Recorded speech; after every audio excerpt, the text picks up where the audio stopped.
जमीन पर बैठकर आटा गूंथने की कोशिश करने लगी। उफ, मेरा पेट बार बार परात से टकरा रहा है। मैं बैठकर आटा नहीं गूंथ पा रही, मुझसे खड़ा नहीं हुआ जा रहा। रसोई की हालत बहुत खराब थी। आटा जमीन पर फैला था, सब्जियां इधर उधर बिखरी थी। रीना जमीन पर बैठी रो रही थी। टीना हाँफ रही थी और मीना अपनी कमर पकड़कर बैठी थी। मेहमान बाहर से बातें कर रहे थे और मजाक उड़ा रहे थे। आखिरकार मेहमान बिना खाए ही चले गए। सुमन और रवि की बहुत बेइज्जती हुई। मेहमानों के जाने के बाद पिंकी रसोई में आती है और देखती है कि उसकी तीनों भाभियां रो रही हैं। तब पिंकी उनसे कहती है, भाभी अब क्यों रो रही हो? अगर इतनी शर्म थी तो पहले ही ध्यान रखना चाहिए था। आप लोगों को सिर्फ अपने बड़े बड़े पेट भरने की फिक्र है, मेरे भाइयों का दिल जीतने की नहीं। हमें माफ कर दो पिंकी। माफी मुझसे नहीं, अपने पतियों से मांगिए। आदमियों के दिल का रास्ता पेट से होकर जाता है, पर आप तो अपना ही रास्ता बंद करके बैठी हैं। रात को घर में सन्नाटा था। तीनों बहुएं अपने कमरे में दुबक कर बैठी थी। उन्हें एहसास तो था कि उन्होंने गलती की है, लेकिन उनके अंदर की भूख और सुस्ती अब भी उन पर हावी थी। पहली रसोई के हंगामे के बाद घर का माहौल और भी तनावपूर्ण हो गया था। बहुओं को इस बात का बहुत दुख था कि उनकी वजह से परिवार की बदनामी हुई और उनके पति भी गुस्सा होकर चले गए। अगले दिन रीना अपनी दोनों बहनों से कहती है, मीना, टीना, तुम दोनों ने देखा कल क्या हुआ? सब हमारा मजाक उड़ा रहे थे। हमें कुछ तो करना होगा।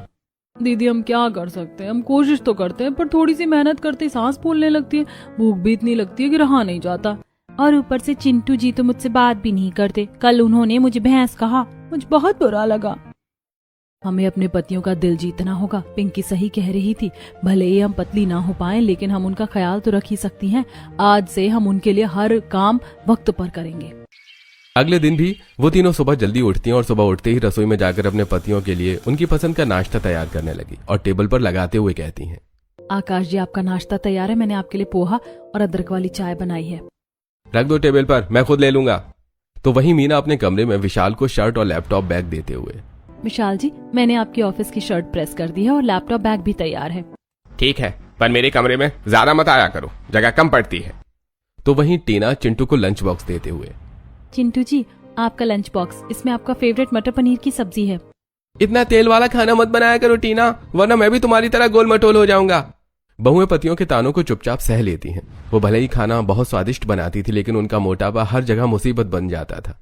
घर में अक्सर सभी उन तीनों का मजाक उड़ाते हैं। माँ देखो तो, तीनों भाभी सीढ़ियों से एक साथ उतरने की कोशिश करी, रास्ता पूरी तरह ब्लॉक हो गया है। अरे कल सोफे पर तीनों एक साथ बैठी थी, सोफे का एक पैर ही झुक गया। माँ, हमारे घर का फर्नीचर खतरे में है। सोनू, पिंकी, अपनी भाभीयों का मजाक मत उड़ा। वो कम से कम कोशिश तो कर रही हैं। माँ मैं समझती हूँ, लेकिन इनका मोटापा सचमुच एक समस्या है। ऐसी कुछ दिन बीत जाते हैं और तीनों अपने अपने पतियों का बहुत ख्याल रखती हैं। एक दिन तीनों भाइयों ने सोचा, विशाल, चिंटू, हमारी पत्नियां मोटी जरूर हैं, लेकिन वो इतनी बुरी नहीं है कि, और आजकल हमारा कितना ख्याल रख रही हैं। हाँ भैया, मैं तो सोच रहा हूं कि हमें उन्हें पतला करने की कोशिश करनी चाहिए। तीनों इस बात से सहमत हो जाते हैं। अगले दिन से तीनों उन्हें जल्दी उठाते हैं और अपनी अपनी पत्नियों को वॉक पर ले जाते हैं, लेकिन थोड़ी ही दूर चलने के बाद वो थक जाती हैं और वॉक करने से मना कर देती हैं। वो उन्हें एक्सरसाइज करवाने की कोशिश करते हैं, लेकिन वो एक्सरसाइज भी नहीं करती। उन्हें खाने पर कंट्रोल करने के लिए कहते हैं, लेकिन वो खाने पर कंट्रोल भी नहीं कर पाती। तीनों भाई बहुत परेशान हो जाते हैं और आकाश कहता है, हमारे चाहने से कुछ नहीं होगा जब तक ये तीनों खुद नहीं चाहेंगे कि पतली नहीं हो सकती। और यही सोचकर अब तीनों भाई कोशिश करना छोड़ देते हैं। एक दिन बाहर गोलगप्पे वाला आता है, तब तीनों दौड़कर गोलगप्पे खाने पहुंच जाती हैं। तो टीना कहती है, भैया जल्दी से पत्ते लगाओ, मुझे तीखे वाले गोलगप्पे खिलाओ। भैया मुझे भी, और देखो टीना को मुझसे ज्यादा मत देना, और मैं बड़ी हूँ, पहला पत्ता मेरा होगा। तीनों ने गोलगप्पे खाना शुरू किया। देखते ही देखते उन्होंने गोलगप्पे की झड़ी लगा दी। मोहल्ले की औरतें छतों से ये नजारा देख रही थी। देखो भाई, सुमन की बहुएं तो रिकॉर्ड तोड़ रही हैं। एक एक ने 50 से ऊपर खा लिए होंगे। टीना, तूने कितने खाए? मुझे लगता है तूने 100 खा लिए। नहीं दीदी, अभी तो सिर्फ 99 हुए। एक और खा लूं तो शतक पूरा होगा। तूने मुझसे ज्यादा कैसे खा लिए? भैया मुझे 2 और दो जल्दी। गोलगप्पे वाले के पास अब गोलगप्पे खत्म होने वाले थे। तभी रवि वहां आ गए और ये देखकर बोले, अरे ये क्या हो रहा है यहाँ पे? रीना, मीना, टीना, तुम यहाँ खड़ी होकर ये क्या तमाशा कर रही हो? ससुर जी की डांट सुनकर तीनों चुपचाप अंदर चली गई। शाम को तीनों भाई ऑफिस से लौटते हैं। तब आकाश अपनी माँ से कहता है, माँ, ऑफिस से एक बड़ी पार्टी का इनविटेशन आया है, कपल्स इनविटेशन है। पर भाई, हम इन मोटी भैंसों को लेकर कैसे जा सकते हैं? हमारी वहां क्या इज्जत रह जाएगी? हाँ भाई, मैं तो टीना को साथ नहीं ले जा सकता, लोग मजाक उड़ाएंगे। बेटा, पत्नी है तुम्हारी, ऐसे अकेले जाना अच्छा नहीं लगता। माँ, हमें कुछ नहीं पता, हम अकेले ही पार्टी में जाएंगे, हमें अपनी बेइज्जती नहीं करानी। तीनों भाई तैयार होकर अकेले पार्टी में चले गए। बहुओं को इस बात का बहुत बुरा लगा। वो घर पर बैठकर रोने लगती हैं। हमारा मोटापा हमारी खुशियों के बीच आ रहा है। हमारे पति हमें साथ ले जाने में शर्म महसूस करते हैं। काश हम भी स्लिम होती। उधर पार्टी में तीनों भाइयों के दोस्त अपनी पत्नियों के साथ आए थे। आकाश के दोस्त ने उससे पूछा, अरे भाई आकाश, तेरी बीवी कहाँ है? हाँ? सुना है वो बहुत हैवी पर्सनैलिटी की है, इसलिए नहीं लाया क्या? यार मत पूछ, घर वालों ने मुसीबत गले बांध दी है, कहीं ले जाने लायक नहीं है वो। अरे भाई, तुम्हारी जो पुरानी दोस्त है ना, तो उनकी मदद क्यों नहीं लेता? उनकी मदद से तुम लोग अपनी बीवियों को पतला करवा सकते हो। तीनों भाइयों को शाम की बात समझ में आ जाती है। पार्टी से लौटते समय तीनों भाई आपस में डिस्कशन करते हैं। अगले दिन सुबह तैयार होते समय आकाश फोन पर कहता है, हाँ हाँ डार्लिंग, बिल्कुल, मैं शाम को ठीक 6 बजे आ जाऊंगा। तुम्हें जो ड्रेस पसंद है वही पहनना। तो वहीं दूसरी तरफ विशाल अपने कमरे में फोन पर, अरे बेबी टेंशन मत लो, हम आज डिनर पर उसी रेस्टोरेंट में चलेंगे जहां तुम्हें पसंद है। तो वहीं चिंटू अपने कमरे में फोन पर, पक्का जान, हम मूवी भी देखेंगे। ये सब सुनकर रीना, मीना और टीना के कान खड़े हो गए। उन्हें शक होने लगा। उनके जाने के बाद तीनों इकट्ठी होकर बातें करने लगी। मीना, तूने सुना? आकाश जी किसी से बात कर रहे थे, डार्लिंग कह रहे थे। हाँ दीदी, विशाल भी किसी बेबी से मिलने की बात कर रहे थे, और चिंटू जी भी। कहीं उनका चक्कर तो नहीं चल रहा? अगले कुछ दिनों तक ये सिलसिला चलता रहा। तीनों भाई अक्सर ऑफिस से देर से आते और पूछने पर कहते कि दोस्तों के साथ थे, लेकिन उनकी स्टोरीज और फोटो कुछ और ही बताती। वो अपनी ऑफिस की महिला दोस्तों जो स्लिम और मॉडर्न थी, उनके साथ फोटो खिंचवाते और सोशल मीडिया पर डालते। इंस्टा अकाउंट देखते हुए एक दिन रीना अपनी बहनों से कहती है, देखो मीना, ये लड़की कितनी बदली है। आकाश जी इसके साथ फोटो खिंचवा रहे हैं। हाँ, इन्हें भी देखना, ये भी तो इस पतली लड़की के साथ आजकल बहुत फोटो डाल रही हैं। अब तो हद हो गई है, हमें कुछ करना ही होगा। तभी सुमन वहां आती है और उन्हें छत पर कपड़े सुखाने के लिए कहती है। ये सुनकर रीना अपनी सास से कहती है, माँ जी, सीढ़ियाँ चढ़ते चढ़ते मेरी जान निकल जाती है, मैं नहीं जा सकती। हाँ माँ जी, बहुत मुश्किल है, पसीने से बुरा हाल हो जाता है। बस करो तुम लोग, काम के नाम पर तुम्हारी सांस फूलने लगती है, लेकिन गोलगप्पे खाने के लिए तुम घंटों खड़ी रह सकती हो। सुमन, इन्हें बोलने का कोई फायदा नहीं है, अब तो इनके पति भी इनसे दूर हो रहे हैं। एक रात तीनों भाई घर लौटे और बोले, माँ, पापा, हमें आपसे कुछ बात करनी है। हम अब इन मोटी और सुस्त औरतों के साथ नहीं रह सकते, हमने फैसला कर लिया है। हम अपनी जिंदगी में खुश रहना चाहते हैं। हमें ऐसी पत्नियां चाहिए जो हमारे साथ चल सके, न कि जिनका हमें बोझ उठाना पड़े। ये सुनकर तीनों बहुएं कमरे से बाहर आ गईं। उनके दिल दहल गए थे। आकाश जी, आप ये क्या कह रहे हैं? वही जो सच है रीना, आज से हम तुम लोगों से कोई रिश्ता नहीं रखेंगे। हम बाहर जाकर अपनी खुशियां ढूंढ लेंगे। ऐसा कहकर तीनों अपने कमरे में चले जाते हैं। अगले दिन शाम को तीनों मीना के कमरे में ही बैठकर अपने अपने पतियों के सोशल अकाउंट देखते हुए बात करती हैं। देख रही हो तुम दोनों, ये किसी पतली लड़की के साथ घूम रहे, इनका अफेयर चल रहा है और सोशल मीडिया पर फोटो अपलोड कर रहे हैं। हाँ, इनका भी तो यही हाल है, देखना।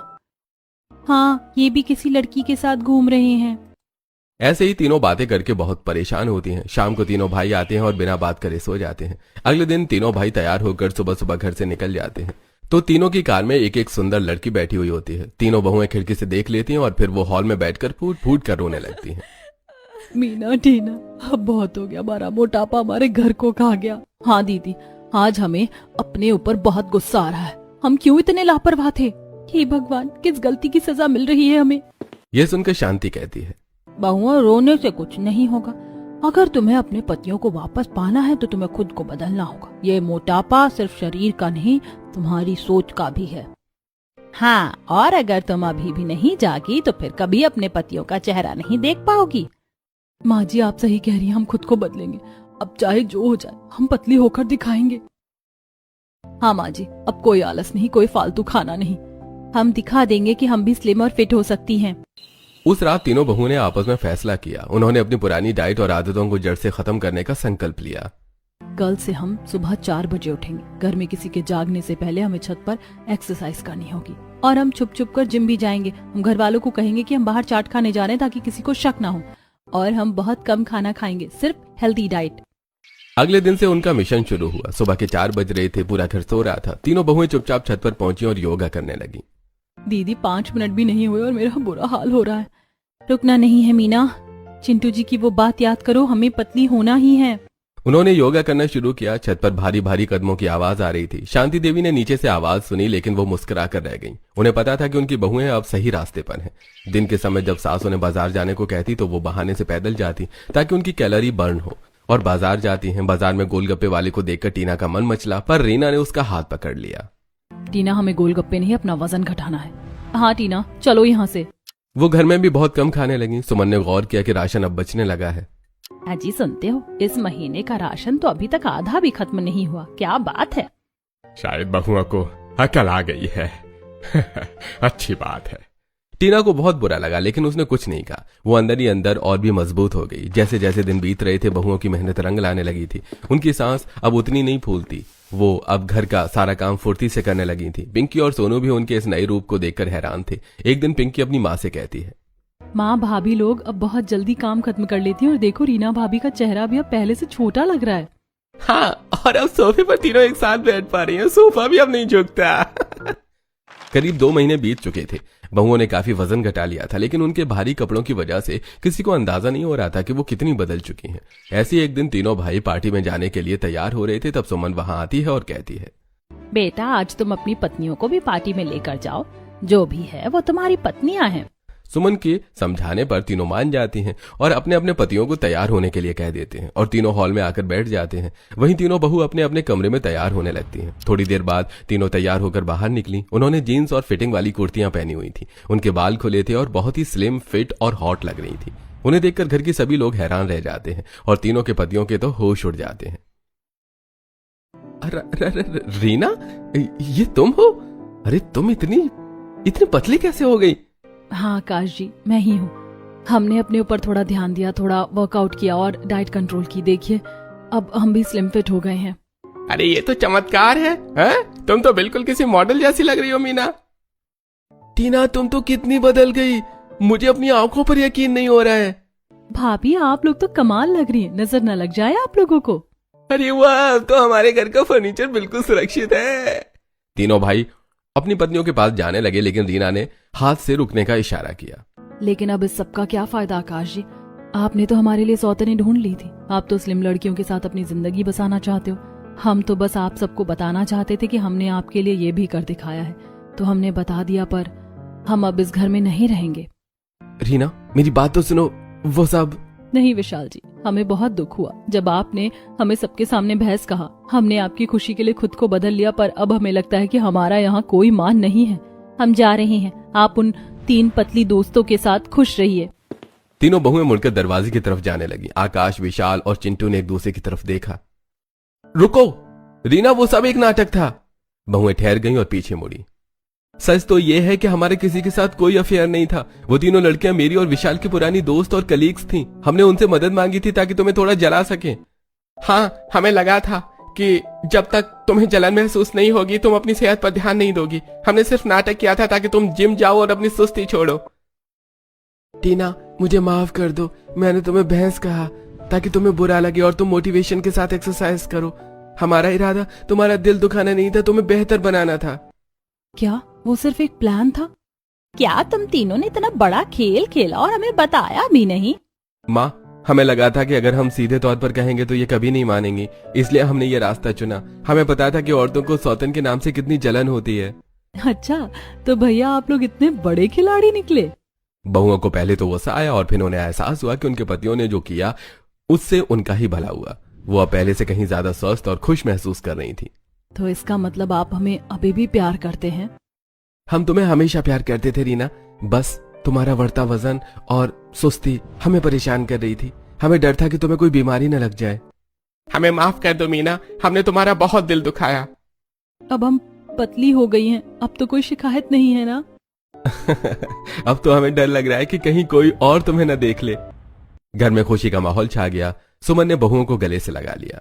चलो, जो हुआ अच्छा हुआ। अब आज तुम तीनों की फिर से पहली रसोई होगी। पिछली बार तो तुम सब खुद ही खा गई थी और काम भी नहीं किया था। आज देखते तुम क्या कमाल दिखाती हो। हाँ, आज 3 मोटी बहुओं की नहीं बल्कि 3 पतली और फिट बहुओं की पहली रसोई होगी। तीनों बहुएं खुशी खुशी रसोई में गईं। आज रसोई उन्हें बड़ी लग रही थी क्योंकि वो अब पहले जैसी नहीं थी। सब नाश्ते की टेबल पर बैठे। बहुओं ने बड़े प्यार से सबको खाना परोसा। अरे वाह रीना, ये इडली कितनी सॉफ्ट बनी है, मजा आ गया। सच में रीना, तुम्हारे हाथ में तो जादू है। मीना, ये सांभर तो बिल्कुल साउथ इंडियन रेस्टोरेंट जैसा बना है, बहुत टेस्टी है। टीना, अब तो मुझे डर लग रहा है कि इतना टेस्टी खाना खाकर मैं कहीं मोटा ना हो जाऊं। फिक्र मत कीजिए चिंटू जी, अब मैं रोज सुबह आपको भी जिम लेकर जाऊंगी। सब जोर जोर से हंसने लगते हैं। बहुओं ने भी आज सबके साथ बैठकर खाना खाया, पर बहुत ही संतुलित।